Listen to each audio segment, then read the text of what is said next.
Olá! A melhor fonte de dados que nós temos hoje, sem dúvida nenhuma, é o web. Existe uma quantidade bastante grande de dados que interessam a gente, para a gente analisar e fazer as nossas visualizações. Então o vídeo de hoje é exatamente sobre isso, como a gente deve fazer para extrair os dados de uma página da web e a partir dela montar os nossos gráficos. Então, para a prática, vamos para o Google Colab.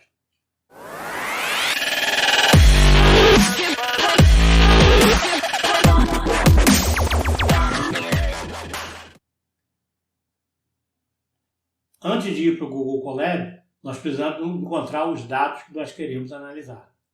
Então, repetindo o exercício feito no vídeo passado, eu procurei no Google por raio, período e sistema solar, para achar uma tabela que seja o raio das órbitas, o período dos planetas no nosso sistema solar, para não ter que digitar aquilo que eu digitei.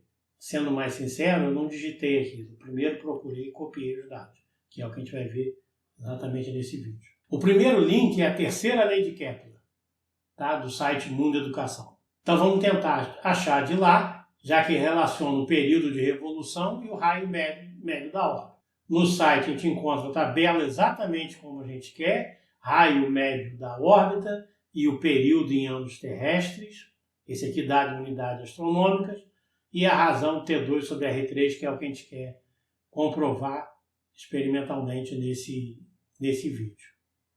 Infelizmente, essa tabela não é uma tabela HTML, é na verdade uma imagem que a gente pode conferir abrindo aqui nessa outra guia. É uma imagem, então não dá de uma maneira simples para a gente retirar esses números dessa imagem.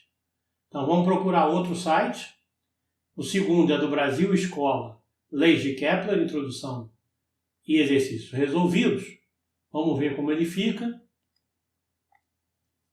Aqui sim a gente encontra uma tabela, e é fácil de ver que é uma tabela que ao tentar marcar, a gente consegue marcá-la parcialmente. Então essa daqui é uma tabela que parece adequada para o que a gente quer. Na verdade ela é a mesma do site anterior, só que no formato agora mais apropriado para a gente brincar com ele. Então agora que a gente tem os dados do jeito que a gente quer, a gente vê qual é o endereço URL que a gente quer e vamos lá para o Google Colab. Então a gente começa, para variar, importando pandas, e para ler da página HTML, a gente usa o comando do pandas, read_html, e aqui o endereço do link que eu acabei de visitar, Brasil Escola Física Leis de Kepler. Então vamos ler e imprimir a tabela. A tabela aqui aparece parte dela, planeta, aparecem os números, a lista de planetas e a razão com os 3 pontinhos que devem ser o raio e os períodos. Nota que isso não tem cara de data frame, como a gente viu no vídeo anterior, que era aquela tabelinha toda organizadinha com cores alternadas. São 9 linhas por 4 colunas. Vamos tentar descobrir então o que é a tabela. Mas a gente tem uma dica aqui, ó. Tem um colchete no início e um colchete no final. Qual é o tipo da tabela? Aqui está o resultado principal. Ok, Google, cala a boca. Tá, parei. A gente observa que tabela é do tipo lista. Então o que ele retornou foi uma lista. Eu tenho que transformar isso no data frame. Vamos ver qual é o tamanho da tabela. 1 significa que tabela é uma lista de um elemento, é a tabela inteira. Tá? Então o que a gente tem que fazer é ler o primeiro elemento dessa lista. Vamos fazer isso. Então o que eu vou tentar fazer é ver quem é o tabela 0. Opa! Agora tem cara de um data frame. Olha que bonito. Agora estão com as linhas alternadas, a gente pode passear por eles, igual a gente viu no vídeo passado. Então, tabela 0, que é o primeiro elemento da lista, né, é o data frame que a gente quer. Ainda assim, tem alguns problemas. Observa que o raio médio da órbita estão com os números inteiros. o período também. E aqui o T2 sobre R3 também. Isso era para ser 1,002, 0,387, 0,723. Então, o que a gente tem que fazer? Tem que ler corretamente quais são os números dessa tabela. Como a gente pode corrigir isso aqui? Então, o que a gente tem que dizer para o Python é que aquela vírgula que nós brasileiros usamos para separar o decimal, na verdade, é o ponto. Então, eu vou usar as opções decimal, dizendo que é vírgula, e milhares igual a ponto. E peço para ler novamente a tabela. Peço para imprimir agora. Tabela 0. Agora está correto, 0,37, 19, 30. Todos os números corretamente, graças ao meu decimal e ao comando dos milhares. Tá? O que eu fiz aqui não é recomendado. Eu, para corrigir um erro, eu tive que fazer isso, eu estou acessando aquele site várias vezes. Então, o que a gente deve fazer é minimizar o número dessas chamadas HTML para manter o site que está fazendo a gentileza de nos dar os dados ainda de uma maneira saudável. Agora, observe, eu tenho aqui o índice e aqui eu tenho o nome das colunas, 0, 1, 2, 3. O que eu posso fazer aqui? Eu posso melhorar isso botando o nome, botando, por exemplo, essa primeira linha aqui como sendo o nome de colunas. Como é que eu faço isso? Eu peço para não ler o header, né, ser o elemento 0, cabeçalho ser meu 0. Então, faço isso, header igual a 0. Então, estou dizendo que a linha 0 deve ser o cabeçalho. Agora está bonito. Raio médio da órbita e unidades astronômicas, período e anos terrestres, a razão e os planetas. Tá? Então, uma tabela muito mais tranquila da gente trabalhar. Para evitar ficar lendo e corrigindo essa tabela, eu posso fazer agora aqui, deixa eu criar mais uma linha de código, e meu data frame, então, vai ser igual a tabela 0. Ou seja, tudo que eu rodar daqui para baixo, eu não preciso mais acessar o site. Eu já peguei a tabela que está na memória. E a gente vai lidar com essa tabela o tempo todo na memória. Não é problemático nesse caso, porque essa tabela é pequena. Mas aí a gente vai ver técnicas para lidar com tabelas maiores mais à frente, nos próximos vídeos. Então, agora que eu fiz o DF igual a tabela 0, vamos ver o que a gente tem. O DF, então, é um data frame do Pandas. O tamanho dele, comentando essa linha, é 8. Porque 8, observa que nós temos 8 linhas de 0 a 7. A gente pode melhorar a apresentação desse data frame. Por exemplo, planeta está bem claro, em vez de raio médio da órbita R em unidades astronômicas, que é um título quase astronômico, e período em anos terrestres, então eu vou trocar as colunas. Para renomear colunas, o comando é esse, df rename columns. Aí eu uso um dicionário, que é o tipo que a gente acabou de ver no vídeo passado, onde eu substituo a chave raio médio da órbita R1A simplesmente por raio e período em anos terrestres simplesmente por período. Aí você diz assim, mas eu vou errar quando copiar esse título. O truque aqui, então vamos comentar essa instrução, e já que eu sei que data frame, e já que eu sei que DF é um data frame, eu posso pedir para ver quais são as colunas. Olha a saída, aqui tem o título das colunas, assim eu sei quais são as colunas. Aí simplesmente eu copio esse daqui para cá, esse daqui para cá, Ctrl+C, Ctrl+V, ou botãozinho no meio se você usa Linux. Então agora que eu identifiquei corretamente as colunas, eu posso fazer o rename. Agora apareceu bonitinha a tabela com raio, período e a razão, mas se eu der um df columns, observa que mantém o título antigo. Isso por quê? Porque essa modificação rename não faz alteração diretamente no data frame, in place, como a gente já viu. Para isso, in place, que é uma das opções aqui, o default é falso. Então, in place agora é verdadeiro. Rodando novamente, agora sim com as colunas direitinho, né, como eu quero. Então, dessa maneira eu posso acessar facilmente os elementos de cada uma das colunas aqui estão os períodos de cada um dos planetas. Tá? Aqui o inconveniente é que tem o índice está como número, né? Então eu não sei quem são os planetas. Se eu for ver então quem é o índice, é um range que varia de 0 a 8 de 1 em 1, são aqueles números.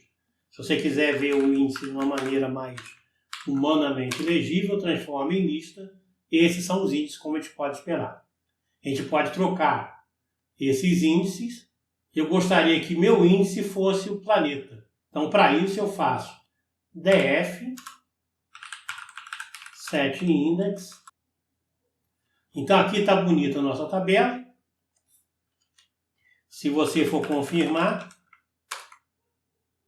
ainda está os números. Então, o que eu devo fazer aqui? Também in place igual true. Agora sim, o nome do índice é planeta e esses são os valores. Então, está aqui o nosso DF. Se eu quiser ver agora o período, eu tenho usado assim para identificar o período. Isso funciona, olha como é que ficou bonito. Agora é o nome do planeta e o número. Você observa que isso aqui já não é mais um data frame, não tem aquelas linhazinhas que a gente pode passear. O que será que uma coluna é? Se a gente lembrar do vídeo passado, ele agora é uma série. Tá? Mas vale a pena aqui comentar que pode acontecer de você ser infeliz e escolher como nome de uma coluna um método do Python. Então essa notação ponto, nome da coluna, pode ser perigosa às vezes. Então essa daqui é a mais segura, embora dê um pouco mais de trabalho. E isso aqui acabou virando uma série. Ora, se virou uma série, você pode plotar esse gráfico. Então vamos plotar, importe o matplotlib, para eu poder usar o estilo ggplot, que a gente viu em vídeos passados. Eu quero que um seja o raio e o outro seja o período e o tipo seja o scatter, uma figura 6,6, marcador bolinha e tamanho 120. Vamos ver o gráfico. Está aí o gráfico bonito, período contra raio, como eu pedi, o tipo scatter, tamanho 6,6 e o tamanho, excepcionalmente, para o tipo scatter no Pandas, o tamanho é dado por S igual a 120. Nos outros era dado por MS, Marker Size. Por que a gente escolhe o ponto assim tão grande, 120? Eu vi esse meme hoje e gostei. É que fica mais fácil ajustar a curva se os pontos são grandes. Mas vamos melhorar esse gráfico aqui. Vamos tentar descobrir a informação que a gente tira desse período contra raio. Para isso eu vou lembrar um pouquinho da matemática. Imagine o seguinte, que você tenha duas funções, y igual a e elevado a ax, a exponencial, e uma função do tipo potência, b elevado a x elevado a a. Tá? Essas funções são parecidas. Se você tira o logaritmo de y para fazer um gráfico log lim, se você tirar o logaritmo, você vai ter que o logaritmo de y é igual a x, cai o expoente. Ou seja, se o seu gráfico é log em y, essa variável, o logaritmo de y, é o seu novo y. E vai ficar y igual a x. Então, uma exponencial num gráfico log em y dá uma reta de coeficiente angular a, onde a é o expoente. Por outro lado, se é uma potência, o logaritmo disso dá logaritmo de b mais a logaritmo de x. Isso é uma constante, isso é meu novo y. Uma função potência vai aparecer num gráfico log como sendo uma função logarítmica. E é assim, cresce bem devagar. Por outro lado, se a gente escolhe um gráfico log-log, no gráfico log-log você tira o logaritmo de y da x, e como você quer ter logaritmo de y e logaritmo de x como as suas novas variáveis, o y vai ser logaritmo de y e e elevado a x. Você pode dizer aqui que esse x é um e elevado a logaritmo de x, e aí esse logaritmo de x é o seu novo x. Então, substituindo o seu y, que é o logaritmo de y, e o logaritmo de x pelo novo x, isso dá uma função exponencial, porém, com o expoente 1 elevado a x simples, em que o a, que era o antigo expoente, passa a ser o número que está na frente. Mas ainda tem a cara de exponencial. Já a curva de potência, logaritmo de y é igual a logaritmo de b mais a logaritmo de x, logaritmo de y é seu y, logaritmo de x é seu novo x, e isso passa a ser uma reta. Então, logaritmo de y, então uma curva de potência num gráfico log-log passa a ser uma reta, e a potência é o coeficiente angular da reta. Eu fiz então um programinha para a gente plotar a exponencial de 3x e 10 vezes x ao quadrado. Então, em vermelho, no gráfico linear, a gente tem a exponencial e tem o x2, que até 1 é bem parecido a exponencial e a potência. Porém, como eu provei para vocês, no gráfico log e lin, a exponencial dá uma reta e a potência fica parecendo uma curva logarítmica. Por outro lado, no log-log, ela ainda é uma exponencial e a potência fica uma reta. E a potência é dada pelo coeficiente angular, então é dada pelo número de décadas que ele corre. Aqui no caso, ó, de 10 a menos 3, vamos ver desse ponto até esse. De 10 a menos 3 a 1 tem 4 décadas, 1, 2, 3, 4, dividido por 2 dá 2, 4 dividido por 2 dá 2, então isso aqui é uma curva x quadrado.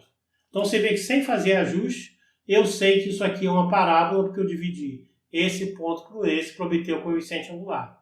Observa que o comando para setar a escala logarítmica no matplotlib, que é como eu fiz aqui, é set_y_scale ou set_x_scale como log. Agora no pandas, o que eu vou fazer é, vou plotar o raio, período, como tinha plotado, scatter, tamanho, marker, tamanho, 120, e botar log igual true. Está aí o nosso gráfico, período contra raio, dá uma linha reta no gráfico log, supondo que é uma potência. Aqui dá para ver que tem uma década e aqui é aproximadamente 1,5. 1,5 aqui e uma aqui, que dividindo uma pela outra dá 1,5. Vamos ver isso na lei de Kepler. Se o logaritmo do período, que eu chamei aqui de t, é 1,5, é proporcional a 1,5 do logaritmo do raio da órbita. Isso significa que t é r elevado a 1,5, mais 1,5 é 3 meios, ou seja, t ao quadrado, elevando ao quadrado dos dois lados, t é proporcional a R3. O quadrado do período das órbitas é proporcional ao raio médio da órbita ao cubo. Essa é a terceira lei de Kepler, que a gente tira aqui de dados experimentais. A gente pode tentar tirar pontos de outros sites. Eu peguei um mais completo, que é esse aqui, o Astro do Instituto de Física da URGS, que tem uma tabela que é bastante completa e que, na verdade, vai sobrar para vocês aí. Mas observa que essa tabela é bastante complicada. O período de revolução tem unidades em dias e em anos. O período de rotação pode ser dias, horas e minutos, tem palavras no meio dos itens. E mais do que isso, tem uma tabelinha aqui depois dessa. São duas tabelas numa mesma página. Então, como a gente faz? Então, eu vou pedir para ler a tabela, já corrigindo o decimal. Então, observe o que saiu da tabela, aqueles dados que nos interessam, com o índice que a gente pode corrigir, as colunas também, só que aparece uma outra tabelinha aqui do lado. É o segundo elemento da lista. A gente pode confirmar isso se pedir o tamanho da tabela, que dá 2. Então é fácil porque tabela 0 é a tabela que a gente quer, agora toda bonitinha no formato DataFrame, e tabela 1 é a outra tabelinha de uma linha só, tá? Com a separação entre os planetas. Tem uma maneira fácil para selecionar a tabela que você quer no meio dessa. Por exemplo, se eu voltar lá para a tabela, eu observo que essa é a tabela que eu não quero, essa é a que eu quero. Apenas essa diz respeito, por exemplo, à Terra ou Marte. Essa não fala. Então eu posso vir aqui e pedir para uma tabela que tenha um match Marte. Então tabela 0 está lá, só que agora o tamanho da tabela é 1 não mais 2, porque só uma tabela mete com o Marte. Eu vou fazer meu sistema solar sendo tabela 0 e pedir aqui para mostrar só as 6 primeiras linhas. Esse comando head é muito importante, que eu não preciso ficar rolando para ver toda a tabela. Imagina uma tabela de 10.000 linhas que você vê. Se você não bota argumento nenhum, ele coloca as 5 primeiras linhas. Então a gente pode conferir agora. As colunas do sistema solar são Unnamed 0, Mercúrio, Vênus, Terra, Marte, Júpiter, Saturno, Urano, Netuno e Plutão. Eu poderia usar o dicionário lá para dar o rename. O índice é o range de 0 a 17, que são as 18 quantidades. Então, o que eu faço agora é setar essas quantidades que estão na coluna Unnamed 0 como sendo meu índice. In place in true. Se quiser, vamos conferir. Agora, atenção. Eu não posso dar esse comando de novo e pedir para imprimir, porque senão ele vai tentar de novo substituir o índice. Então a gente pede para ver aqui se está tudo correto. Uma outra célula. Perfeito, com esse Unnamed de 0. Aqui as quantidades e aqui os planetas. Se eu quiser todos os dados da Terra, então está aqui, nesse formato de séries, como a gente esperava. A gente pode fazer os gráficos agora, como a gente quer. Por exemplo, se você quiser o gráfico dos planetas, da massa dos planetas comparado com a Terra, é dessa linha aqui, massa M Terra. Como que a gente escolhe os dados de uma só linha? Os dados de uma só linha, no Pandas a gente escolhe com o comando loc, de location. Então eu vou pegar a localização de massa Terra. Esse nome aqui a gente sabe, pede para imprimir o índice e copia dele. Fazendo plot disso, opa, deu erro. Deu erro por quê? Porque não tem dados numéricos para imprimir. Vamos ver por que ele quer dizer com isso. Não tem dados numéricos para imprimir, eu vou pedir para ver os valores que estão nessa linha. É um array desse tipo aqui. Observa que isso não são números, estão entre aspas. Então são strings. E na verdade é do tipo objeto. Eu tenho que transformar isso aqui em números. Para fazer isso, eu pego toda essa linha, digo que elas sejam do tipo float, que são números com vírgula, com pontos flutuantes, e aí façam um plot. Como a gente sabe que tem nome nos eixos, a gente faz o plot usando barras. Então está aí a massa dos planetas, né? Usando a Terra como massa 1, você vê que Júpiter é absurdamente mais pesado que os outros. Então vamos fazer umas brincadeiras com essa tabela, com esse data frame que está tão rico. Então a primeira coisa que eu vou fazer é um data frame com 2 quantidades, a massa e a densidade. Com isso eu posso tirar o volume dos planetas. Como são 2 quantidades, eu devo colocar isso como uma lista. Então aqui por isso que tem 2 colchetes. O loc, para me dizer qual localização ou qual linha eu quero, e sendo uma lista de linha, isso significa que é mais do que uma linha. Então eu escolho massa M Terra e densidade, que eu tirei das informações do índice. Vamos ver se isso funciona. Então tem um data frame muito bonito aqui para a gente, com a massa dos planetas em unidade da massa da Terra e a densidade em gramas por centímetro cúbico. Claro que o que vai sair daqui é uma unidade muito doida, não vamos pensar nisso por enquanto. Então eu vou criar uma nova linha, uma nova loc chamado volume. O volume vai ser o sistema solar loc massa da Terra, como um tipo float, porque ele não alterou quando eu fiz aquela, dividido pelo sistema solar densidade como tipo float. Então, com essa divisão, eu vou pegar todas as massas e dividir por todas as densidades. Observa que aqui tem minha planilha gigante, e aqui no finalzinho tem uma última linha, que é o volume. Dá para ver claramente que esse aqui é o maior volume e é Júpiter.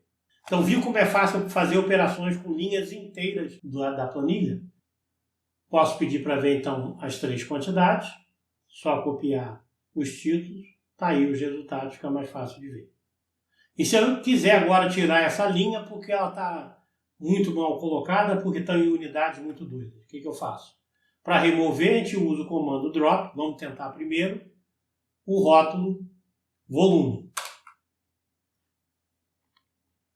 Então está aí, saiu minha linha volume. Tá? Se eu quisesse tirar uma coluna, por exemplo, Plutão, isso daria um erro, porque Plutão não foi encontrado nesse eixo. O que isso quer dizer? O drop coloca aqui eixo igual a 0. Significa que ele remove linhas ou colunas, especificando os rótulos e os eixos. Eixo igual a 0, a gente já viu, é o nome das linhas. Para a gente poder tirar uma coluna, eu tenho que fazer axis igual a 1. Você observa que Plutão está aqui, então a gente força a barra, place igual true. Eu já deveria ter olhado isso no help anterior. Então agora está certinho, sem Plutão. Para finalizar, vale a pena dizer que nem sempre você tem uma tabela que funciona. Por exemplo, nessa tabela desse site, World of Medias, que a gente tem aqui embaixo, uma tabela enorme do Corona, né? E é uma tabela HTML, quer dizer, toda a pinta que a gente pode tirar. Se a gente tentar ler esse site, a gente recebe o aviso de 403 Forbidden. Esse site é protegido por requisição que não sejam de navegadores comuns, como que a gente faz aqui, uma requisição através do Python, exatamente para evitar que você faça um robô que faça muitas requisições e derrube o site. Então, nesse caso, não tem muito jeito, você não vai conseguir tirar os dados de lá, mas deve procurar se o dado não disponibiliza, por exemplo, essa tabela, num outro formato como arquivos. No próximo vídeo a gente vai ver como que a gente lida, então, lendo dados de arquivos, ok? Então vejo vocês até lá.